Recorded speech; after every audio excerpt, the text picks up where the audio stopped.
Alhamdulillahirabbil alamin. Wassalatu wassalamu ala Rasulillahil amin wa ala alihi wa sahbihi ajmain. Yang berbahagia Tuan Guru Syekh Dr. Jahid bin Haji Siddiq Al-Khalidi, pembentang bicara sufi kita yang kedua pada pagi ini. Tuan-tuan guru, para ulama yang hadir bersama, yang tidak dapat saya sebutkan nama mereka satu persatu, namun tidak mengurangkan sehormat kami terhadap tuan-tuan. Seterusnya, tuan-tuan, para pemimpin masyarakat, para peserta kota sufi pada pagi ini. Alhamdulillah, setinggi kesyukuran kita panjatkan di kehadirat ilahi, kerana dengan izin dan limpah kurnianya dapat kita bersama pada pagi ini, yang insya-Allah pagi ini kita akan membicarakan, menyambung untuk bicara sufi kita yang kedua, iaitu konsep bismillah, yang bertajuk konsep bismillah ke billah. Terlebih dahulu, izinkan saya mengenalkan kepada tuan guru kita yang tidak asing lagi, iaitu Tuan Guru Syekh Dr. Haji Jahid bin Haji Siddiq Al-Khalidi. Beliau merupakan mursyid Tarikah Naqsyabandi Khalidi dan ahli jisah Turuk Sufiyah Jabatan Mufti Kerajaan Negeri Sembilan. Juga pengasas Institut Latihan Ilmu Tarikah Tasawuf Manarah yang terletak di Kuala Pilah Negeri Sembilan. Dan insya-Allah, mari salah sama-sama kita menumpukan perhatian kita, duduk dengan keadaan yang beradab, dengan keadaan kita fokuskan jiwa kita. Dan insya-Allah pembentangan ini mengambil masa kira-kira dalam 45 minit, dan kita insya-Allah akan berakhir dari ketika jam 9.50. Jadi tanpa melengahkan masa, mari mempersilakan Al-Fadhil Tuan Guru untuk memulakan pembentangan. Dipersilakan.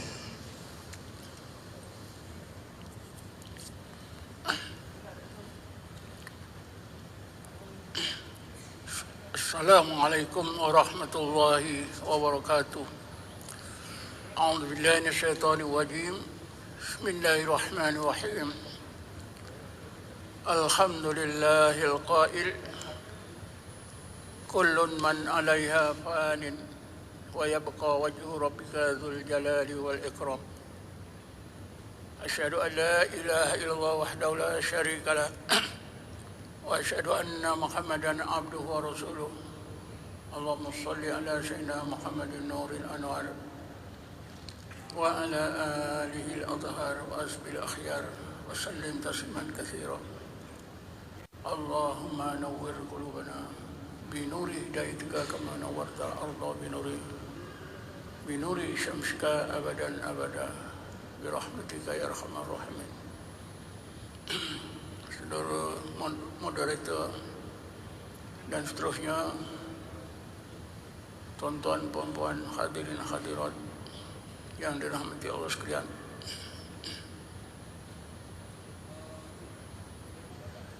Memahami konsep fana boleh kita gunakan berbagai pendekatan.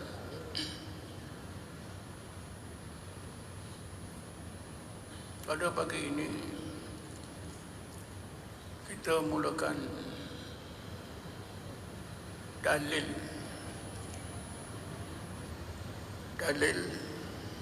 dalam Quran dan hadis tentang fana. Antara manusia yang difanakan oleh Allah ialah Nabi Allah Musa alaihissalam.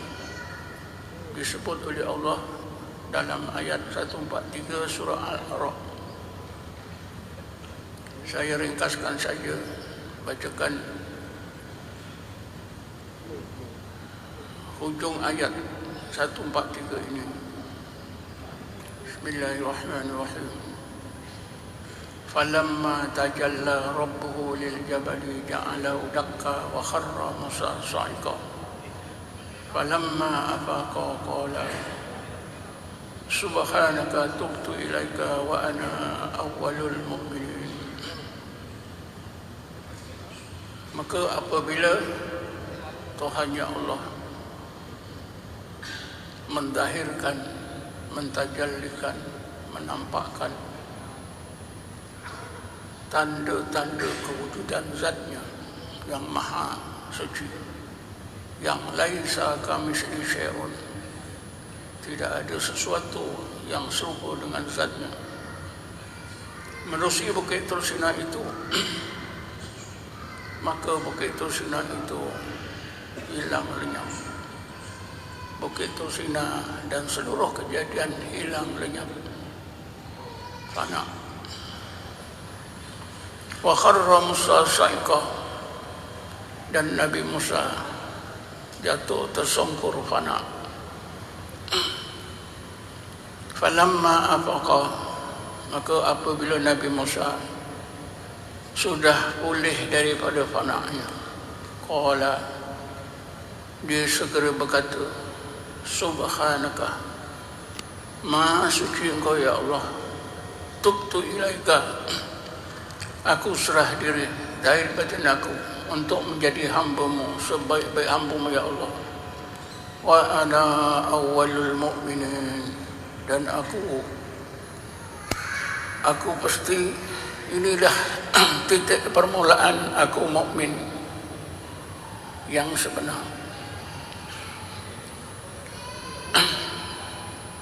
Ucapan Nabi Musa wa ana awwal mu'minin ini akhirnya terbentuklah satu istilah di dalam Quran. Ayat 100 surat Taubah. Bismillahirrahmanirrahim.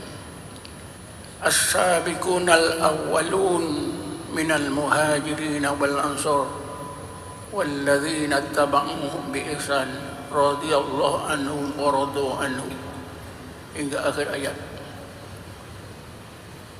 As-sabiqun as-sabiqun itu ialah istilah ya. Makna as-sabiqun itu ialah orang-orang lelaki perempuan yang membanyakkan zikrullah. Al-awwalun ialah orang-orang yang berzikir telah mencapai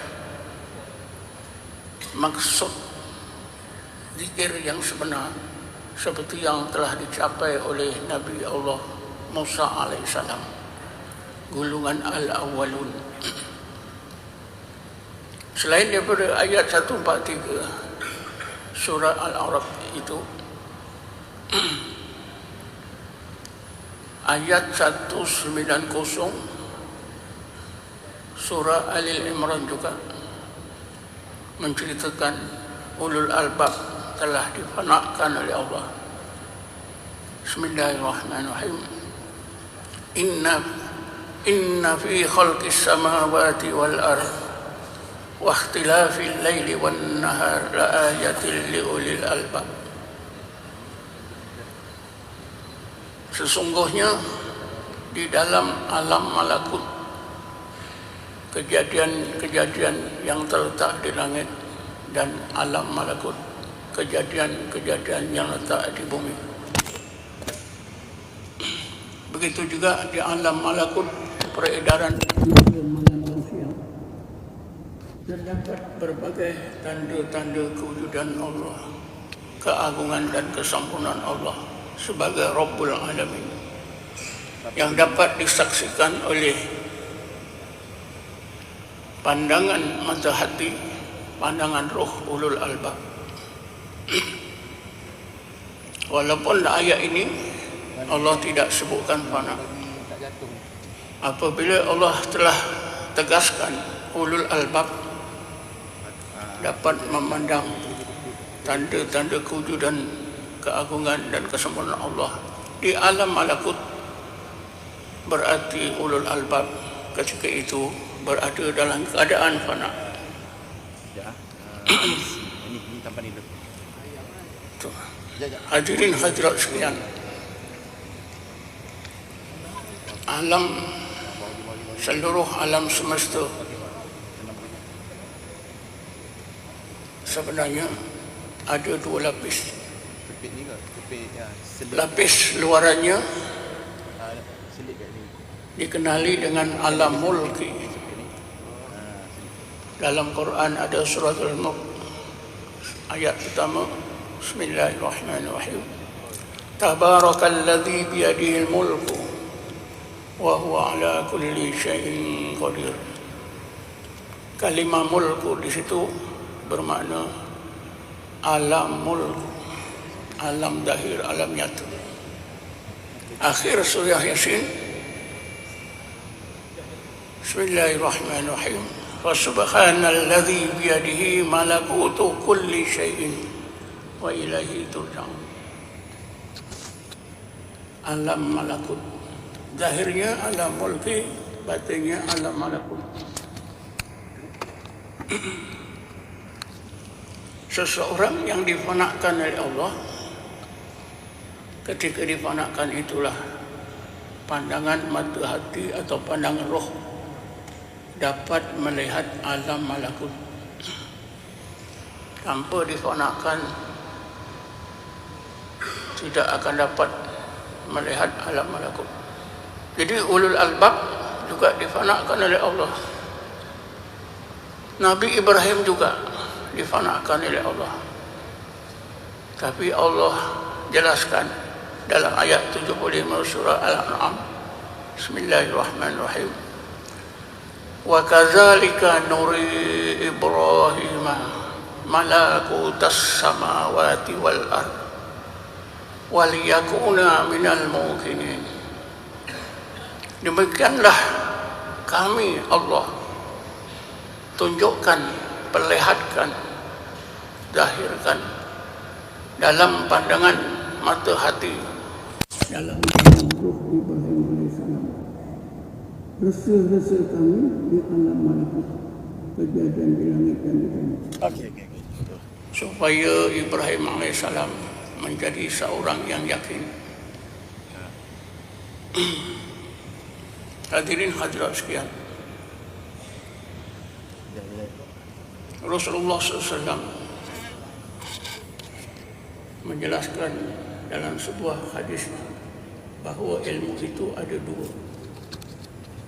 Pertama dalam hati, kedua pada akal. Al-ilmu ilmani, ilmun sabitun fil qalbi fadaka ilmun nafi, wa ilmun fil lisan fadaka hujjatullah ala ibadih. Ilmu itu dua. Pertama, ilmu yang tetap dalam hati, itulah ilmu nafi. Ilmu dalam hati inilah yang diistilahkan dengan istilah ilmu yakin. Disebut oleh Allah dalam surah Takassur, Bismillahirrahmanirrahim. Kalla law ta'lamuna ilmal yakin la tarawunnal jahim. Dan ilmu yakin ini juga disebut dalam ilmu tasawuf sebagai ma'rifah, sebagai ma'rifah, ilmu hakikat, ilmu zauqi dan sebagainya. Wa ilmun fil lisan, dan satu lagi ilmu di lidah, itulah ilmu pada akal. Jadi apabila seorang difanakan oleh Allah, maka ilmu yang pada akal ditingkatkan oleh Allah ke dalam hati menjadi ma'rifah.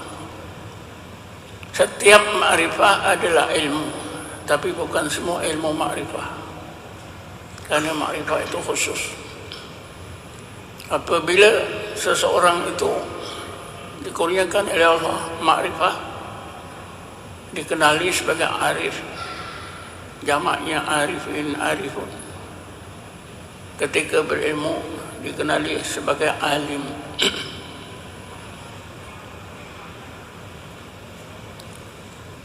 Di dalam hadis Nabi tentang ihsan, sebenarnya hadis ihsan ini kalau kita paham, hadis tentang ihsan ini menghuraikan tentang proses fana. Sesudah difanakan, maka Allah letakkan dalam baqa' billah. Al-ihsan an ta'budallaha ka'annaka tarahu. Ihsan itu Anda beribadat kepada Allah seolah-olah Anda melihatnya. Ketika inilah tuan-tuan, orang tersebut difanakan oleh Allah. Ketika difanakan itu, orang tersebut dapat menggunakan pandangan mata hati atau pandangan roh, melihat alam malakut, melihat rahsia-rahsia Allah di alam malakut. Bila mereka ini melihat rahsia-rahsia Allah di alam malakut, ketika itulah mereka mengalami seolah-olah melihat Allah. Karena yang dilihat bukanlah Allah, tapi tanda kewujudannya, keagungan dan kesempurnaannya. Inilah yang disebut musyahadah. Syekh Jirjani dalam kitabnya Ta'rifat, beliau mendefinisikan makrifah dengan katanya, al-musyahadatu hiya ru'yatul ayatil haqqi bil basirati min ghairi subhatin ka'annahu ra'ahu bil aini. Musyahadah itu ialah melihat tanda-tanda kewujudan Allah dengan pandangan mata hati, dengan basirah atau pandangan roh,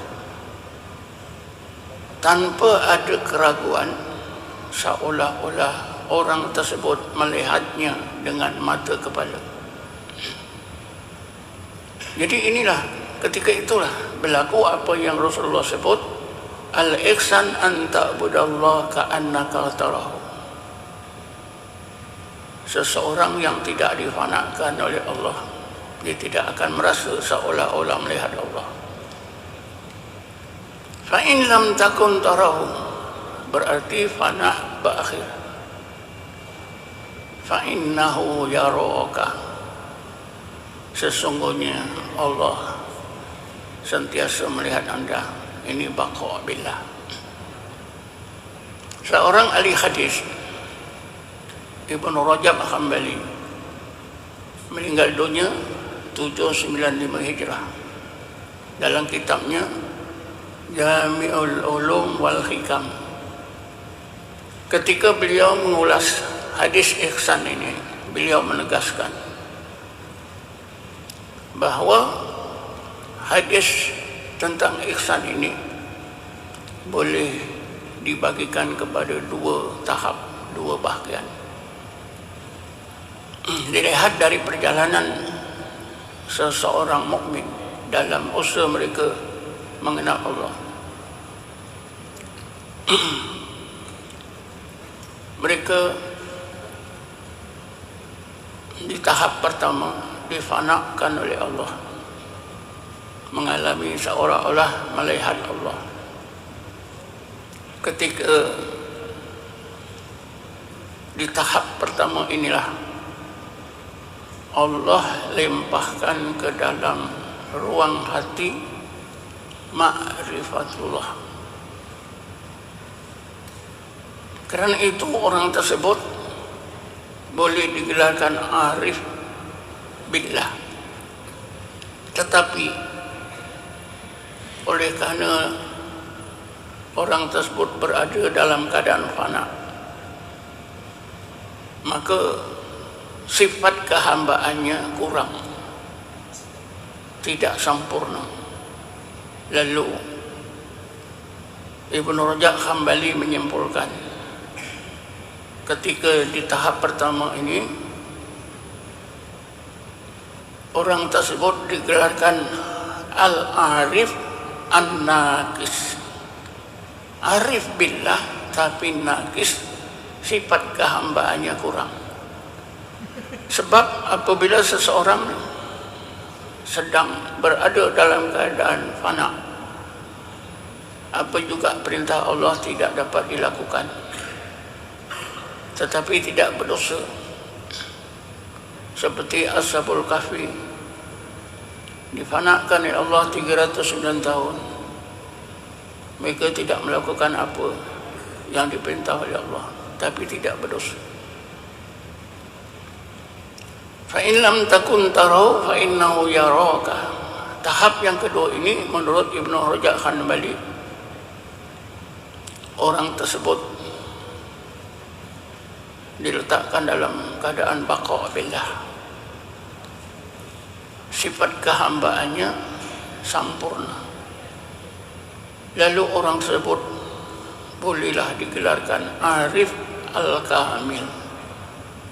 Kalau kita mau menyebutkan adanya, sekiranya ada umat Nabi Muhammad ini yang berpangkat, yang bertitle Insanul Kamil, maka bolehlah disebut orang yang sampai ke tingkat kedua, di tingkat ihsan tadi, fa illam takun taru fa innahu yaraka, orang tersebut bolehlah dikatakan sebagai Insanul Kamil. Tetapi bagi mereka yang berpandangan insan kamil hanyalah Rasulullah, maka tentulah tidak boleh dapat title Insanul Kamil. Tuan-tuan dan puan hadirin hadirat yang dirahmati Allah sekalian,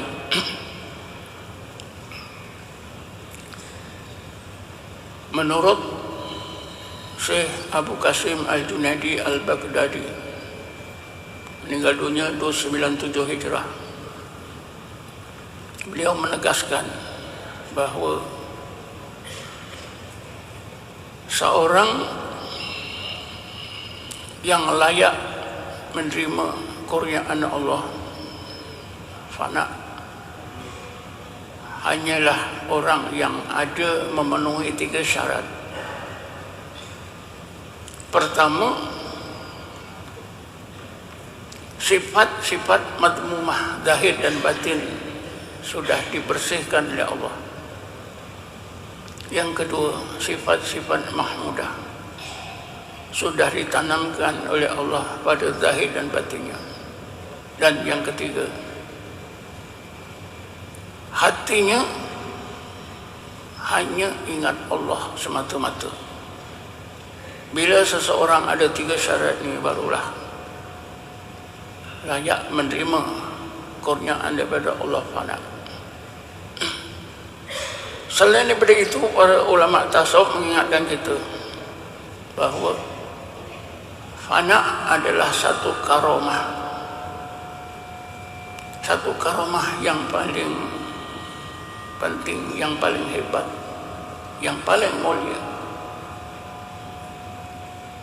Oleh kerana itu, maka fana berlaku pada seseorang sekali seumur hidup. Kerana itu tidak berulang. Dan ini dapat kita jadikan panduan untuk menyelesaikan masalah yang berlaku dalam masyarakat kita. Kerana kita dapati ada saja orang bila zikir fana, bila zikir fana. Ini tidak berlaku. Fana hanya sekali. Sayyidina Abu Bakar pernah difanakan oleh Allah. Harisah bin Malik pernah difanakan oleh Allah. Khandalah pernah difanakan oleh Allah. Tapi mereka ini, tuan-tuan, apabila teringat nak fana balik, tak boleh. Tak boleh, tak boleh. Mereka rasa iman mereka sudah merosot. Ada yang merasa mungkin sudah jadi munafik. Lalu bertanya kepada Rasulullah SAW. Akhirnya dipendekkan cerita, Rasulullah menjelaskan, Ya Aba Bakrin, Ya Khandalah, as-sa'ata, as-sa'ata. berlakunya fana ini apabila Allah kehendaki. Ini perkara yang sangat penting, kerana ramai peminat-peminat tarekat asal berzikir fana, zikir fana.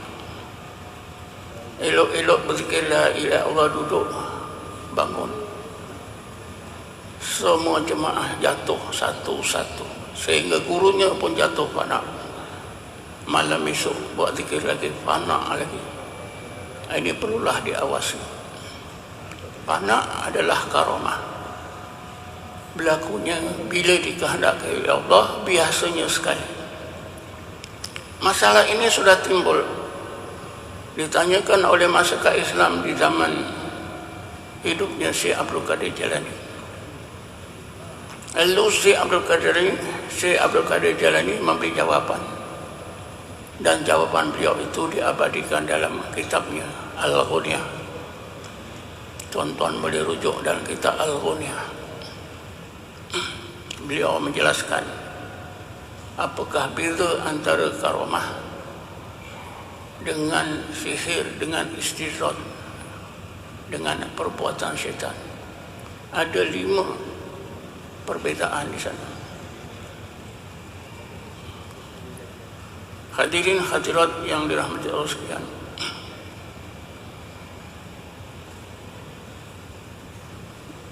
ada orang Islam menegaskan berkali-kali berpandangan, menyebarkan pandangannya di mana-mana, zikir Allah tidak ada memberi manfaat, tak ada faedah. Sedangkan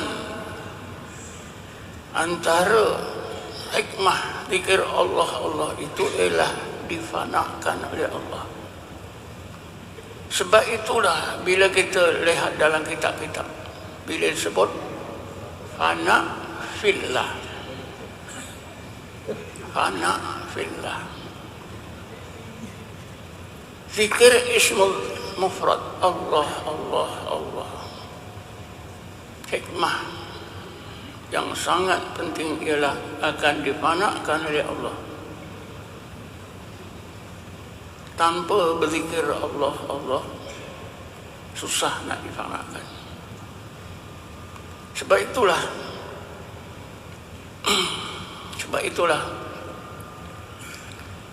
kita dapati dalam sejarah fana ini, dalam sejarah Islam dan sejarah Rasulullah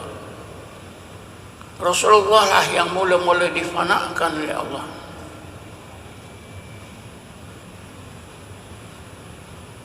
Lima ayat yang mula-mula disampaikan oleh Jibril kepada Nabi kita Muhammad SAW. 5 ayat dari surah Alaq, ayat pertama dan ayat ketiga. Jelas Allah mengajar Nabi Muhammad SAW berzikir dengan ismu zat Allah. Bismillahirrahmanirrahim. Iqra bismi rabbikal ladzi khalaq.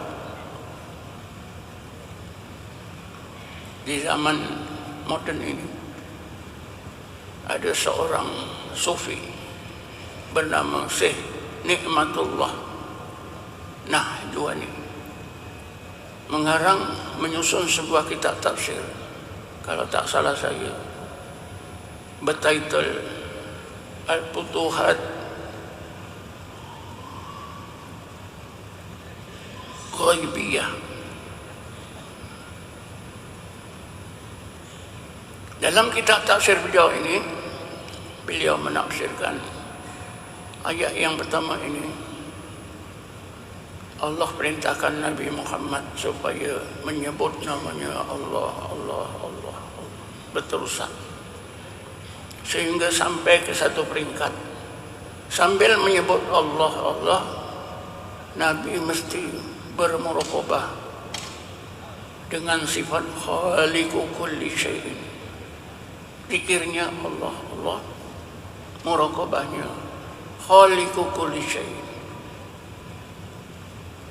Ini muraqabah terhadap sifat, salah satu sifat uluhiyah Allah, sifat jalalullah.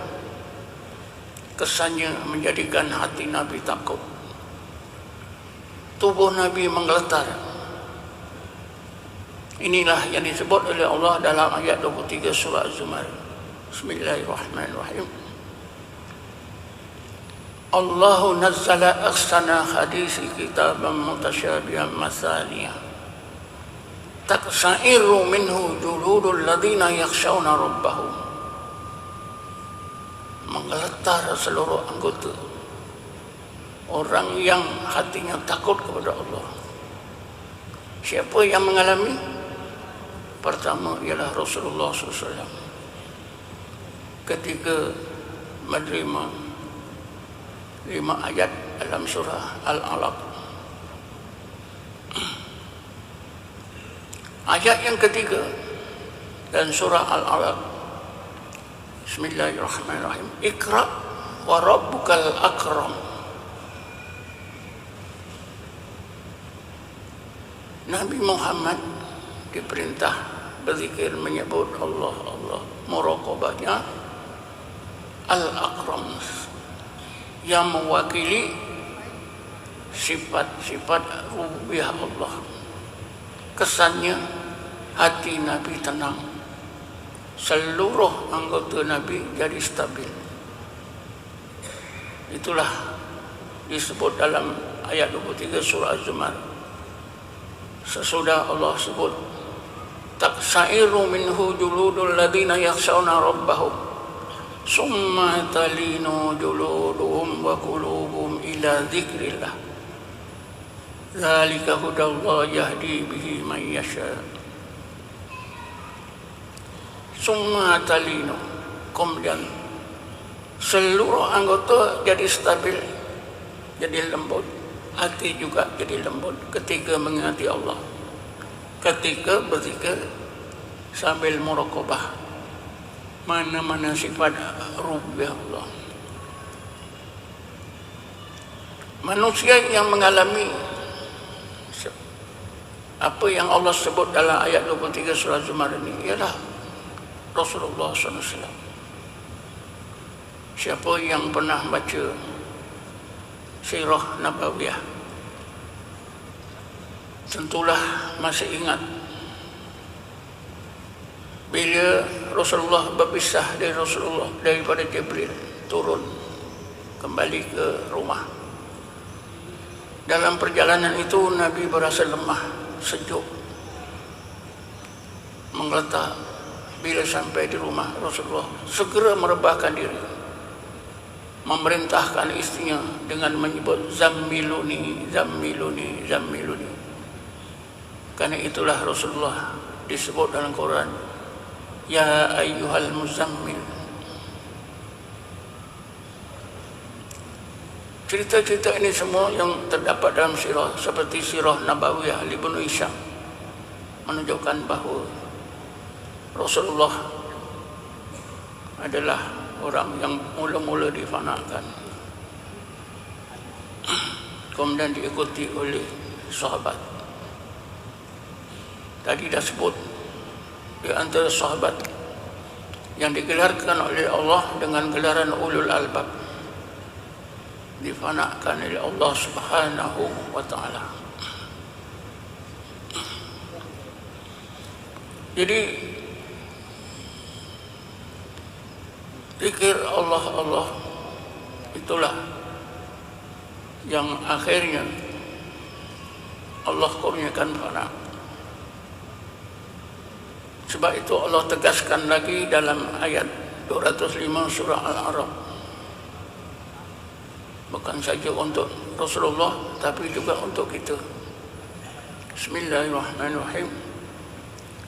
Wadhkur rabbaka fi nafsika tadarruan wa khifatan wa dunal jahri minal qawli bil ghudwi wal asal wa la takum minal ghafilin.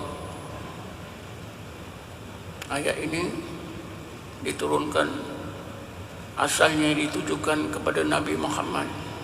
Nabi kita diwajibkan berzikir dalam hati Allah, Allah, Allah. tanpa ada suara sepanjang masa siang dan malam, supaya Nabi kita tidak berhati ghaflah. Tetapi beberapa orang ahli tafsir seperti Syekh Fakhr Razi, beliau menegaskan zikir menyebut Allah Allah di dalam hati juga diwajibkan oleh Allah kepada setiap umatnya.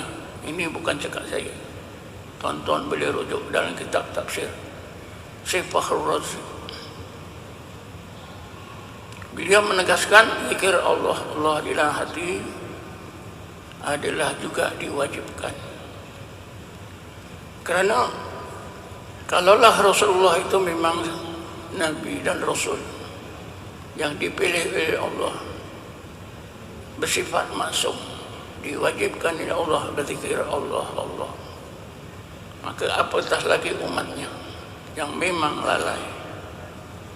Dan inilah salah satu amalan yang Allah tegaskan mampu menghapuskan penyakit nomor satu hati, ghaflah. Wala takum minal ghafilin.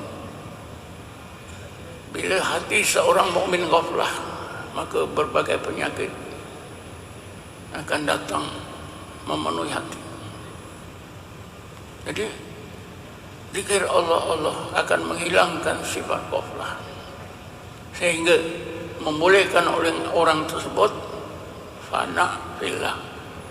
Dari sinilah ya, kebenaran bila fana billah.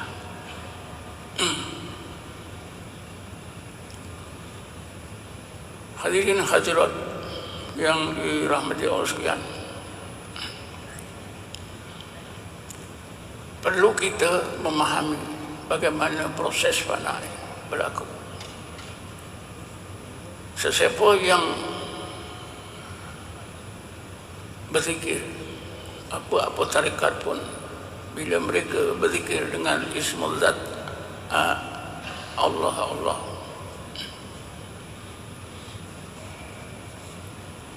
dan berterusan bersungguh-sungguh makan masa yang lama, berhari-hari, maka kalimah Allah itu akan terpahat di seluruh ruang jasmani dan rohani, malahan di seluruh alam semesta. Akhirnya orang tersebut ditenggelamkan oleh Allah dalam lautan kalimah Allah. Itulah permulaan seorang akan difanakan oleh Allah. Bila seseorang itu berasa tenggelam di dalam air lautan kalimah Allah, itulah permulaannya, sehingga tidak ada lain, diikuti dengan hilang segala-galanya. Yang dirasakan wujud hanyalah Allah Subhanahu wa ta'ala. Keadaan akan berlaku dua keadaan. Kalau Allah kurniakan sifat uluhiyah, maka orang tersebut akan berasa takut, menggertak-gertak, mungkin menangis, menjerit. Sekiranya sebaliknya, kalau sekiranya Allah kurniakan sifat rububiyah, maka hati jadi tenang, setenang-tenangnya. Inilah dua pintu yang Allah bukakan bagi seorang mukmin untuk difanakan. Sama ada menerusi pintu tauhid uluhiyah ataupun pintu tauhid rububiyah.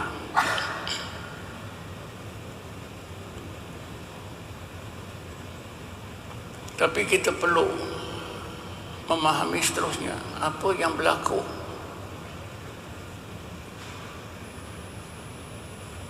Seperti yang dialami oleh Nabi Musa.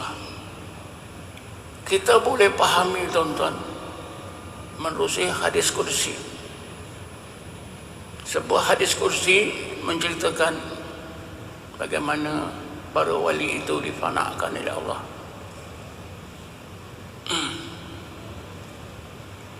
Dalam sebuah hadis kursi Allah berfirman, "Man adali waliyan faqad adzantu bil harbi." Siapa yang memusuhi seorang waliku, aku istiakan perang terhadapnya. Para hambaku itu tidak ada sesuatu yang dilakukan oleh para hambaku untuk menghampirkan diri kepada aku yang aku paling suka selain daripada yang aku fardukan ke atasnya. Lalu disambung, wala yazalu abdi yataqarrabu ilayya bin nawafil hatta uhibbahu. Hambaku yang telah melakukan perkara yang difardukan itu sentiasa melakukan perkara-perkara yang disunatkan untuk menghampirkan diri kepada aku sehingga aku kasih. Fa idza ahbabtuhu, apabila aku telah kasih kepadanya, kuntu sami'ahu alladhi yasma'u bihi, maka aku jadi pendengaran telinganya yang digunakan untuk mendengar. Wa sami'ahu, kuntu sami'ahu alladhi yasma'u bihi, kuntu basarahu alladhi yubsiru bihi, hinggalah akhir hadis. Ya, tinggal 5 minit. Jadi akhirnya tuan-tuan, balik Allah difanakan oleh Allah, daya kekuatannya hilang, pendengarannya hilang, penglihatannya hilang, semua hilang. Tegasnya tuan-tuan, 7 sifat ma'ani, qadrat, iradat, ilmu, khayal sama basar, kalam hilang. Bila hilang, maka Allah sampaikan kepada sifat maknawiyah, hakikat sifat maknawiyah, kaunuhu qadiran, kaunuhu muridan, kaunuhu aliman, kaunuhu basiran, kaunuhu 7. Sebab itu kalau belajar tauhid saja hanya sampai kepada sifat ma'ani, tak mampu untuk sampai ke tingkat maknawiyah. Karena sifat maknawiyah itu mestilah melalui secara zauqi di dalam fana. Walaupun kita sangat faham tentang kedua aspek sifat ma'ani dan maknawiyah, karena kita mengenal Allah ada 2 peringkat, secara sama'i seperti yang kita pelajari dalam tauhid, ilmu tauhid. Secara zauqi inilah melalui fana, melihat alam zahir dapat ilmu, itulah ilmu tauhid. Melihat alam malakut dengan mata hati, kita dikurniakan oleh Allah ma'rifatullah, itulah sifat maknawiyah. Tuan-tuan dan puan-puan sekalian, jadi apabila seorang itu berzikir dengan Allah, Allah berterusan ditenggelamkan oleh Allah dalam lautan kalimah Allah, bermulalah fana. Segala apa yang ada pada dirinya hilang, seperti yang disebut oleh Allah dalam kisah para wali. Jadi di antara umat Islam ini yang difanakan oleh Allah ialah para walinya. Sebab itu Imam Syuti menegaskan bahawa seorang wali Allah itu dari sudut ilmunya mestilah seorang yang telah dikurniakan oleh Allah ma'rifah, seorang yang arif billah, barulah orang tersebut mempunyai syarat yang utama menjadi seorang wali. Jadi hadis qudsi tentang wali Allah tadi dapat kita pahami bagaimana apa sebenarnya yang difanakan oleh Allah Subhanahu wa taala. Bukan saja seluruh alam ini hilang, wujud diri hilang, semua hilang. Tapi tidaklah ingat fana ini hanya sekali. Karena yang dikehendaki ialah kesannya, kesan daripada fana itu. Seperti yang dialami oleh Nabi dan setengah sahabat. Kita coba ingatkan ketika Rasulullah dikejar oleh orang-orang Quraisy bersembunyi di dalam gua Sur. Ketika itu Abu Bakar rasa bimbang karena takut Rasulullah dibunuh oleh orang-orang Quraisy. Bukan bimbang dia takut kena bunuh, tapi bimbang kalau Rasulullah dibunuh. Ketika itulah Rasulullah mengajak Abu Bakar melakukan muraqabah ma'iyah. La tahzan innallaha ma'ana. Apa yang berlaku tuan-tuan? Bila Rasulullah dan Abu Bakar melakukan muraqabah ma'iyah, terimbaulah pengalaman Rasulullah, pengalaman Abu Bakar ketika difanakan oleh Allah. Seluruh makhluk hilang. Bukit Tursin, bukit Jabal Sur tidak ada. Orang Quraisy pun tidak ada. Gua pun tidak ada. Rasulullah dan Abu Bakar merasa berada di satu tempat yang sangat lapang, sangat luas, yang tak boleh nak disebut. Jadi bagaimana? Itulah yang disebut oleh Allah dalam ayat yang sama, ayat 40 surah Taubah. Bismillahirrahmanirrahim. Wa anzalallahu sakinatahu alaihi wa ayyadahu bijunudin lam tarawha. Allah kurniakan kepada Abu Bakar, kepada Rasulullah dan Abu Bakar sakinah. Macam mana tidak sakinah? Seluruh makhluk hilang, tak ada. Orang Quraisy yang mengepung tak ada. Bukit Jabal Sur pun tidak ada, gua pun tidak ada, semua tak ada. Yang dirasakan ada ialah Allah. Itulah sakinah. Inilah kesan daripada fana yang dialami oleh Rasulullah dan Abu Bakar. Fana itu sekali, tapi kesannya itu kekal dalam hidup kita. Selagi kita pelihara nikmat Allah itu, Allah tidak akan tarik balik. Karena Allah berfirman, Bismillahirrahmanirrahim. Zalika li'anna Allah lam yakun mughayyiran ni'matan an'amaha ala qaumin hatta yughayyiru ma bi anfusihim. Jadi saya fikir cukuplah, masa yang telah dibagi pada saya sudah tamat. Takat ini saja, wallahu alam. Assalamualaikum warahmatullahi taala wabarakatuh. Waalaikumsalam warahmatullahi wabarakatuh. Terima kasih kepada yang bahagia Tuan Guru Syekh Dr. Haji Zahid bin Haji Sidi Al-Khalidi atas pembentangan yang bertajuk konsep Bismillah ke Billah. Moga-moga ilmu yang disampaikan itu mendapat manfaat kepada kita. Seterusnya, majlis menjemput Ustaz Amran bin Haji Awaluddin, Timbalan Mufti Kerajaan Negeri Sembilan, untuk menyampaikan sedikit cermata kepada Tuan Guru Syekh Dr. Zahid Haji Sidi. Silakan.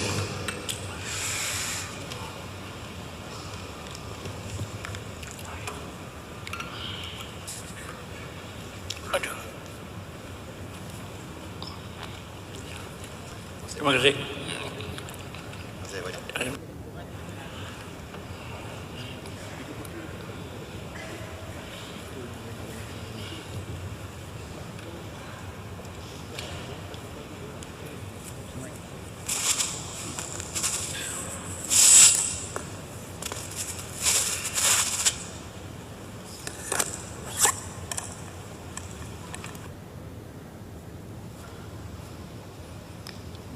Terima kasih kepada Tuan Guru Syekh Dr. Jahid Siddiq